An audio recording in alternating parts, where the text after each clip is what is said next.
Hello again, WestJet Pilots and other podcast listeners, and welcome here to this edition number 42 of PIREP, the WestJet Pilots podcast. I'm your host. My name is Captain Desmond Jordan. As usual, I am joined in the sound booth here by Captain Chris Vaughan Jones, our newly minted Vice Chair of the MEC. Also joining us today is Captain Bern Lewall, of course, our illustrious MEC Chair. And as I always say, Bern, how are you doing today? And I always say good, Des. How are you doing? I'm doing good also. Thanks for asking. Nice to be here. Not everybody asks that question, but you know what? You do, and I appreciate it. Today, our special guest is going to be the new Grievance Chair, Captain Jeff Roberts. Jeff, how are you doing? I'm doing well. Thank you, Des. So today we're going to dial down into what's going on with Grievance, some of the active grievances that we have, and some of the processes around those grievances. But before we get started with that, Jeff, could you give us a little bit of history on yourself, your time at WestJet, pre-WestJet, and how things are going in Grievance? Thank you, Des. I started with WestJet 2008. Been 17 years. Prior to that, I was up north, flew over there at Tindy for 7 years. So obviously you've been in the industry for a little while. You've been at WestJet for a little while. What was it that drew you into getting involved with the association, and specifically what drew you into getting involved with the Grievance team? Okay. Started volunteering in Grievance in February of 24 and took the Grievance chair position February of this year, 2025. Okay. What made you decide to, join the Grievance team? Well, I had my own personal grievance, Okay. that dispute that I kind of went for almost 2 years. And I resolved that issue with the employer in August of 23. And based on the work that I saw from the Grievance Committee, the MEC, all the volunteers at the union at the time, I decided that, I should probably give back. So you have some actual lived experience with the grievance process. I do. And you bring that experience to the table, which is very good. And we are very happy to have it. Yeah, let me just jump in here. Jeff Roberts has been with the Grievance Committee. You said 14 months, right? And Yeah. you've made you've had a good reputation. You've made a good name for yourself. So when Joe Cota passed suddenly, I actually appointed you to the chair role. I believe it was in December, and it was the chair role of the Grievance Committee is similar to the Negotiations Committee chair, where they have to actually be confirmed or elected by the MEC. So in February we had an election for you, and you got 100% unanimous support. So thanks for joining us on the Grievance Committee as the chair. It's an honor. We're happy to have you there. Oh, thank you, Bernie. Yeah, it's an honor. Thanks for that, Jeff. How many other people are on the Grievance Committee with you, and who are those people? So in the committee, I have myself, chair. We have Jason Crown, vice chair. We have Ops Ayatram. He is the administrative position in the committee. We have Jordan Leslie, Thomas Paul in Halifax, Matt Englam in Calgary, Alan Keane in Toronto, and Paul Coos in Edmonton. Having said that, and with that in mind, let's move into some of the issues that Grievance is dealing with presently. What are the big hot button issues right now that your committee is dealing with? Okay, so most recently we are dealing with the dispute of Section 816.04, which is all flights west of the 100 into Europe, primarily flights from Calgary to KEF. Okay. Which are not being augmented in appropriate Class 3 rest facilities. So the company entered into that May of 24, and we grieved it then. The company showed no indication that they were willing to put the proper rest facilities on those airplanes. So we filed it to arbitration.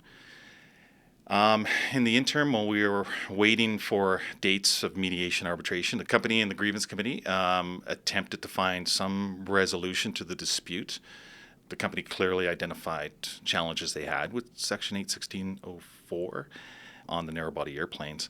So we attempted to find a resolution. Unfortunately, we were at an impasse during the negotiations, so this is kind of where we collaborate with the negotiating committee to find that particular resolution. We were at an impasse with what the company placed as an appropriate value on that section of the collective agreement. Was well below anything that we felt to be a reasonable remedy. So We proceeded into the mediation process in March 7th of this year, and that continued into May 9th, just recently, and once again, at an impasse. There was just no way we were able to kind of bridge the distance between what the company was willing to provide as resolution and what we felt was an appropriate resolution. So. Okay. So what will next steps be from there?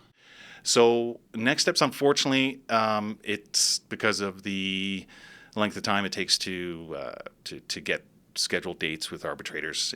We won't have any arbitration dates until 26. Okay. 2 in June of 26 and then 2 in September of 26. So my question to you might actually be, can you walk us through what the KEF augmentation grievance is really about at its fundamental core? At the most fundamental core, it's a violation of the collective agreement as it's written. It's very clear language that needs to be followed. So it's a clear violation of the language in the collective agreement. Mm-hmm. Okay. Yes. Why does YYC KEF qualify, and why did this pairing raise red flags? Well, it qualifies because it's clearly Calgary's west of the 100, which is stated in Section 816.04, all flights west of the 100 into Europe. And KEF, Iceland, being captured in the European flying. So that's how it was identified. Okay. So is there anything that we are doing now to enforce this language? You had mentioned previously that we were looking for remedies. Like, what is meant when we say the word remedies? Like, what sorts of things are we looking for and why? Well, the ultimate remedy would be the company following the collective agreement as is written and placing the appropriate class for rest facility on the narrow-body airplanes. I do think there has to be a clear delineation here, though. Grievance takes violations and requests or demands, I guess would be the word, remedy for those violations. Mm-hmm. They don't negotiate items into the collective agreement that aren't already there. So grievance, the best way, a better name for our committee would be contract enforcement. Yeah. Right? And we're not there to negotiate. But we do need to seek remedy, right? So this is where we entered into a place of negotiations, mediation with the company. And so we pull in the negotiators, we collaborate with the negotiators, the MEC, and attempt to identify a costing, a resolution to that piece of the collective agreement. But ultimately, for us, it's to enforce the contract, which would be to place the appropriate rest facility on the airplane. So here's something else we might like you to touch on. Why does the specific contract language matter for our narrow-body operations?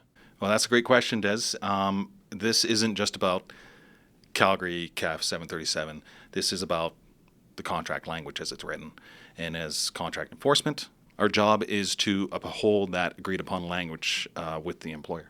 That's a great point, Jeff. We have a contract. We have to follow the contract. The company has to follow the contract. And that's what your job is to enforce that. Yeah, we try not to get out of our lane too much, right? I mean, we can come to settlements with the employer. We have a lot of individual files that we settle on basically a day-to-day basis, and they typically are without PMP, without prejudice or precedent, right? So we'll get remedy for individual aggrieved pilots, but when we're dealing with a large scope policy grievance such as this, we try to stay in our lane as much as we can, right? And basically, to Des's point, or to Des's question, it's maintaining and enforcing the collective agreement as it's written.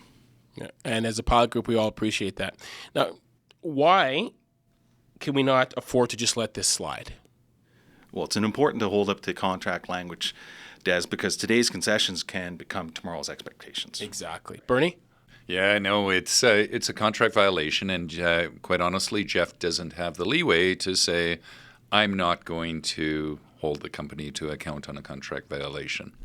Okay, so that's some good background on the KEF arbitration. Now, as we know, you're very busy in the grievance department. Can you tell us about some of the other active grievances that are going on now? Yeah, take your pick. We have a lot of work. We have a headset dispute, which falls under the reasonable reimbursement of expenses under the Canada Labour Code. Mm-hmm. We have 4 arbitration dates in November to settle that dispute. We have a dispute with the employer on Sunwing operating A330s, which is a violation of LU 20. Okay, could you use a little bit more background on that one? The Sunwing scope violation, Des? Yeah. So that one was, we found the company violating LOU 20, which states Sunwing shall not operate wide-body aircraft. And we caught the employer contracting out wide-body A330s through an operator called Highfly. Okay. Yeah, so they were operating A330s for a couple days in February and then all of March, I believe it was? 36 days in total. 36 days in total, yeah. So what does the company say when you bring that to their attention? So this is where the dispute rises, that we look at it as a violation of LOU 20, that Sunwing's clearly operating A330s. The employer views it through more of a regulatory lens that Sunwing isn't the operator of those airplanes, a Highfly. And that's obviously wrong, right? The Yeah. only reason that 330 is going from Toronto to Point South is because Sunwing is telling them where to go and filling those planes up, right? And what else are we working on? So we're also working on a dispute we have with the employer for a length of service dispute for WestJet Pilots that have recently integrated into the operation. Okay. We also have a dispute with the employer over their entering into a block space agreement with Virgin Atlantic Cargo. Okay. Where's that one at? So that's currently at the step 2 phase of the grievance process. The company has heard our dispute on that in the step 2 meeting last week. Uh-huh. And we're waiting for their official response. Okay, so you mentioned it's at step 2. Just as a quick refresher for the group, can you just go over the different steps involved in the grievance process, please? Well, for a policy grievance, they always begin at a step 2 policy grievance. Okay. And so with this particular one, our dispute is over the company's interpretation of LOU 7, scope violation. So it's a policy grievance. So for the block space agreement dispute, we entered in at the step 2 phase. Individual grievances typically start at the informal process where you would contact your employer, the MLO. And again, Jeff, that block space agreement is for 20,000 tons a day, is it, from Yes, Toronto yeah. to Gatwick and Heathrow? It's Toronto to London Heathrow and points beyond. And points Okay. beyond, right? Yeah. So that's a significant amount of tonnage that we potentially could be doing by ourselves on our own 737 cargo planes, which are ironically Yep. disappearing from the fleet. Yep, and we have 787s as well that can take that lift. So this is kind of something where we're pivoting away from the typical resolution of association flight release, where we view this dispute as a violation of scope. Scope is clearly written to protect jobs, create jobs, right? So the company, by violating scope, they have actually reduced our abilities, our pilot opportunities. So the requested remedy would be a creation of full-time equivalent or paid to full-time equivalent Okay. to the affected pilots that would have been upgraded into a 787 position. So is that almost like a bypass sort of Bypass situation? pay, essentially, yeah. Because Okay. that's the only thing our contract speaks to with respect to a scope our contract actually doesn't speak to scope violations. Right. There are contracts that do speak to specific scope violations. Should the employer be identified to have violated scope, that the employer is responsible to replace full-time equivalent. We don't have that language, so the only thing we can really rely on is bypass pay. So we've identified the employer has entered into an arrangement that has violated scope, has removed full-time equivalent opportunities onto a 787. We're asking that the employer pay the most senior pilots That have bid eligible position. and that are bid and are eligible for a 787 bypass pay for the length of the contract violation. So you mentioned previously that one of the grievances was in a step 2 grievance because it was a policy grievance, and personal grievances, they started at step 1. I was just wondering if you could just refresh our memories and possibly highlight the differences between the mediation and the arbitration process. Okay. Well, individual grievances start at the informal discussion and eventually lead to the step 1. The mediation process it's negotiations that is assisted by a third party, which is a mediator, which typically becomes the arbitrator. And then if we can't find a resolution through the mediation process, which is typically negotiations, with the assistance of the mediator, we enter into arbitration. And arbitration is looking for a final outcome, an award, a final interpretation of our dispute. So just to be clear here, you go through the step 1, then the step 2, then you go into the arbitration process, and the mediation is sometimes, most of the time, the first step of the arbitration process. Is that a good way to describe it, Jeff? Yeah, that's pretty much the best way to describe it, Bertie. The mediation process is a part of the arbitration process. So we enter arbitration. The arbitrators are mediators. They typically want to enter into any arbitration and identify where the dispute is, how far the parties are apart, and try to bring them together before entering into an arbitration. So one of the things that comes up in conversation quite a bit online with regards to grievances is, man, some of these things take so long to be resolved. Like, why is that? Can you speak to why some of these complex grievances take the amount of time that they do to get resolved, like KEF for the headset grievance? Well, I think that answers the question, Des, right? It depends what we're talking about. Like an individual grievance typically doesn't take that long to resolve. It's once we get into these more complex grievances that the arbitrators, we will spend some time with the employer trying to find a remedy. Whether that's through the informal discussion, negotiations with the assistance of the negotiators in the MEC. If it reaches a point of absolute impasse through the mediation process, then we have to work with the arbitrators. So I think maybe, Jeff, we can go into that a little bit. The headset, for instance, by the end of it, I think that's going to be 6 days of arbitration, if I'm counting my days correctly. I believe it's 4. Well, we had 2 days. We've got four more days coming up. Keflavik, that might be as long as 8 or 10 days by the time it's all said and done. Well, yeah. So if you count the 2 days we spent in mediation, which was March 7th and May 9th, and then we have 5 more days. We have a day in November, which is another mediation day.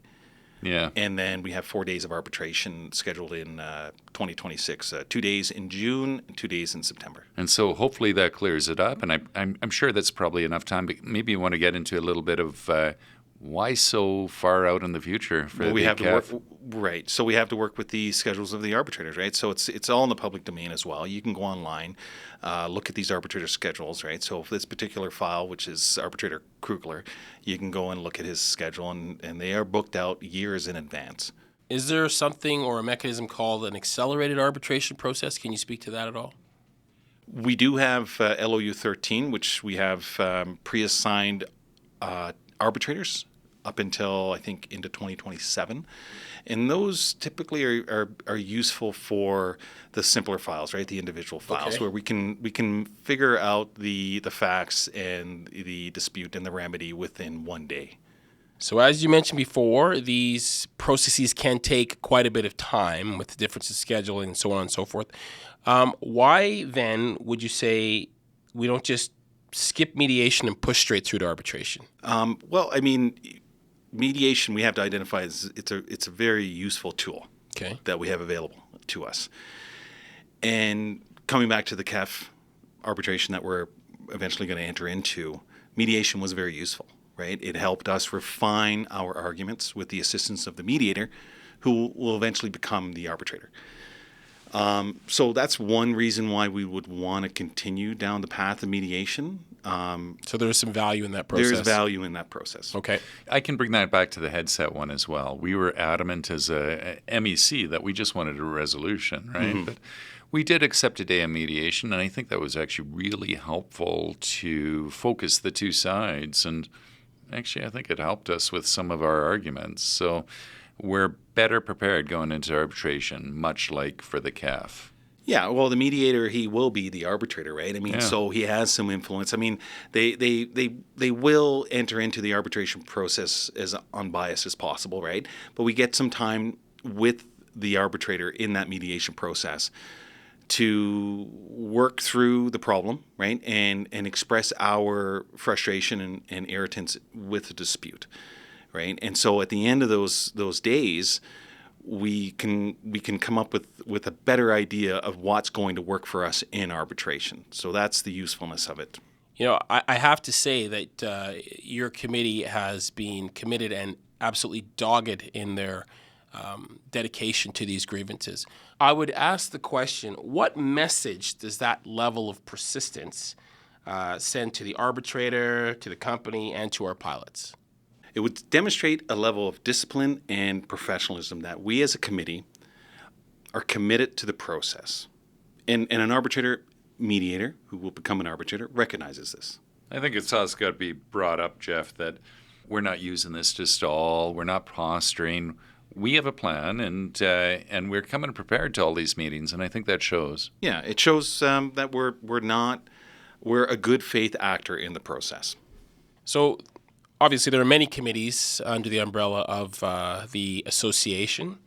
I'm wondering if you could highlight the difference between the Grievance Committee and the Negotiation Committee. Okay, well, the Grievance Committee, we are, as I said earlier, contract enforcement, enforcing the contract. Negotiating, they're bargaining for new language, Okay. right? So that's not our purview, is to go in and bargain for new language. We're interpreting the current language. I think it's important, though, to say to the pilots that the collaboration does happen between the two, right? Absolutely.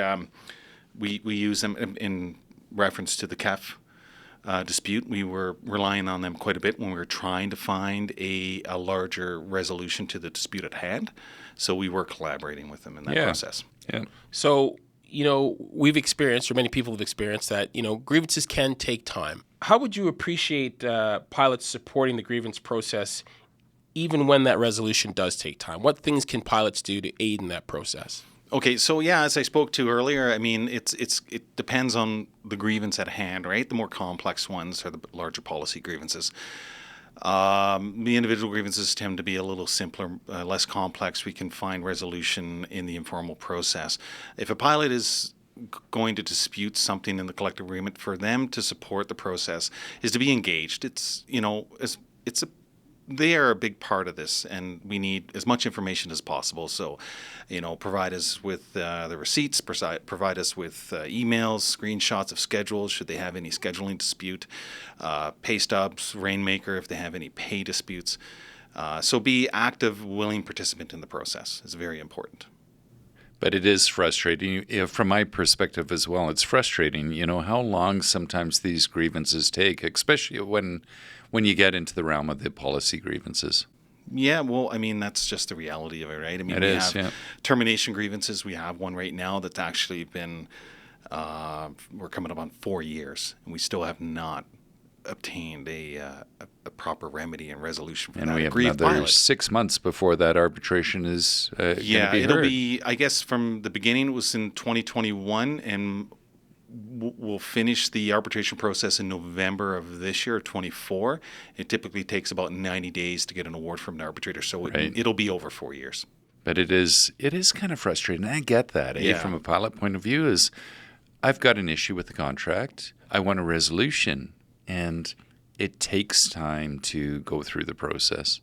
Yeah, and that is frustrating. Yeah, it is frustrating. Absolutely. I agree 100%. But a lot of that, as you said earlier, is reliant on just getting arbitrators and the availability of the arbitrator, right? Yeah, so our process is pretty clear, right? In Section 34 of the collective agreement, we have timelines, right? And they are 45 days from the initial dispute if we have an individual grievance, or even a policy grievance. If there's something we've identified as an irritant or a violation of the collective agreement, we have 45 days, right? So we'll file it as quickly as we can, and then there's timelines between when the employer has to respond to us and from when we have to respond to them, right? So this process takes some time. And then if it's a dispute that we can't resolve through informal, step 1, step 2, and we're entering into arbitration, and then that's just a whole new beast, right? So just to be clear, that 45 days, though, is not to the resolution of the grievance. It's to ensure that we have filed it within the 45 days. Absolutely, yeah. And the resolution can take years, unfortunately. It can take years, depending on the complexity and severity of it, right? If we're talking about, a fairly benign grievance or dispute that a pilot may have had with an overtime pickup on FLICA, we can actually capture those within the informal process fairly quickly, right? And our MLOs are pretty good. Like, they'll actually work with us and help us, help resolve the aggrieved pilot's dispute. But if it's something to the point of policy grievances or terminations, disciplines, they're much more complex, so they do take time.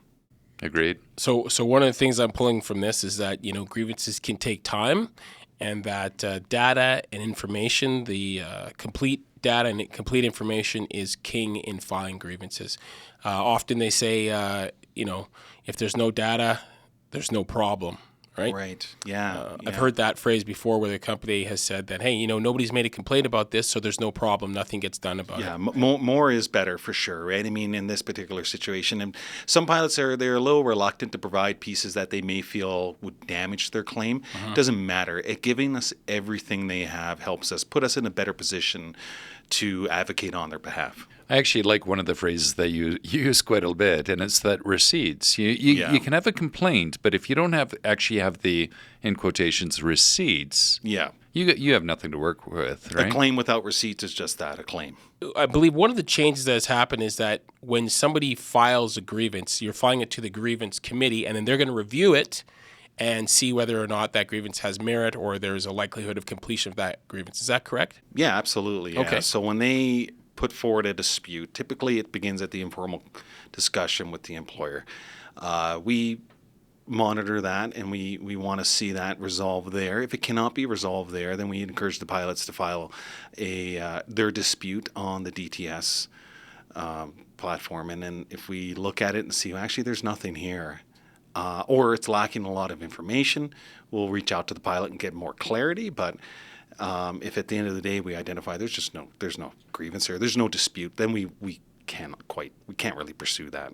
Could you just, for the benefit of the pilot group, just review the steps to be taken in filing a grievance? Okay. So in filing a grievance, you would log into dts.alpa.org. Okay. And you would just put in your dispute there. You would log in with your ALPA credentials, right? Your ALPA login to the ALPA sites. And in there you would find places where you can put in just the text complaint and then attach receipts, right? Attach any screenshot you would have, the conversations with your MLO, conversations with the whoever was involved in the claim that you're making. Again, more information is better. Oftentimes I find in talking to guys on the line that, something comes up like a hotel violation or some other small contract violation comes up, and it's been a long day, and sometimes people are just reticent to take the time to file the grievance. I was wondering if you could speak to why it is so important to file even on the smaller issues. Well, we want as much information as possible, right? If a pilot is out there and they are interpreting that there's potentially a violation of the collective agreement, we want to know about it. That's not to say that you have to necessarily enter into the DTS and file a grievance. DARTs, that's a great way to give us some information, right? So data action reports, so that's a great way to identify any potential issue that's happening on the line, and then we'll kind of guide you and help you through that process. Byrne? And from an MEC perspective, we fought hard for this contract. If we let the little, let's call it, slips in the contract happen, where are we going to stop? So we need to make sure that we hold the line. And I think it's important to let the pilots know as well. The grievance process is normal, right? It's not this crazy thing it's hostile or it's aggressive in nature. We need this information, right? It's a lot of data collection too, right? Because we get issues with sections of the collective agreement that have been rewritten in collective agreement 2, right? And quite honestly, going into CA3, you are going to be one of the biggest factors guiding the negotiating committee and guiding the MEC into what needs change. Let me expand on that. Be you and the scheduling committee. I think that'll have a huge part in depending on what the section issues we're are. dealing with, right? So Section 8, 9, 10, they've been rewritten in CA2. Section 11, they cause irritants as well to the pilot group. So as much information, sometimes there'll be no grievance in that, right? Mm-hmm. Section 9, reassignment is a good example of that, where pilots are being reassigned out on the line. It kind of seems like it's in a violation of the intent and the spirit of that, but there's no violation itself, right? There's no thread, there's no meat on the bone for us to go at. So we have to also be aware that we may have a problem with a particular section in the collective agreement, but we don't have a grievance. And ultimately, the only way the contract works is if we enforce it, right? 100%, yeah. So We have to enforce it. It's a normal process. The grievance process is a very normal part of what we have, a tool to utilize under the union labor relation that we have with the employer. Give us data, give us information. We won't always be able to force through and storm the beach with your claim, but we'll use it and pull it away as data collection, and we'll give it to the scheduling committee. We'll give it to the negotiations committee. Right. Yeah. Okay. Jeff, the one thing I'd like to say is I'm in the office Monday to Friday if I'm in town. If I'm not in town, obviously I'm not. But if I'm in town and I'm in the office, 90% of the time you're in here working away at the grievance files. And I just got a shout out to you and the other 7 members of your grievance committee. Like, thank you for doing the work you guys do. Like, from the bottom of my heart, we couldn't do what we do without guys like you. So thank you. Well, thank you, Bernie. That means a lot. I really Absolutely. appreciate that. Thank you. And I'm sure the 7 other members in the grievance committee that are going to listen to this are very thankful and appreciative of that. Do a lot of work, right? We have committee members that are doing the work of 3 guys, right? 1 guy's doing the work of 3 people, right? So, and we're here available for you guys whenever you need assistance and guidance. And to the point of you're spending 100% of your time here in the office, I'm here as well, and it's an open door, right? So. Yeah, absolutely. We always need good volunteers, and, don't be afraid to use that volunteer portal and put your name forward to join the grievance committee. I'm sure Jeff would be happy to have you. Well, guys, it's been a fulsome discussion today. Bernie, Jeff, really appreciate you guys taking the time out today to sit down and go over some of the issues surrounding the grievance committee. With that being said, I'll take the time now to, wrap things up. Again, on behalf of myself, your host, thank you for joining us today. Remember, wear your lanyards, stay informed, read your communications, but most importantly, stay safe. Thank you again for joining us on this edition of PIREP, the WestJet Pilots podcast.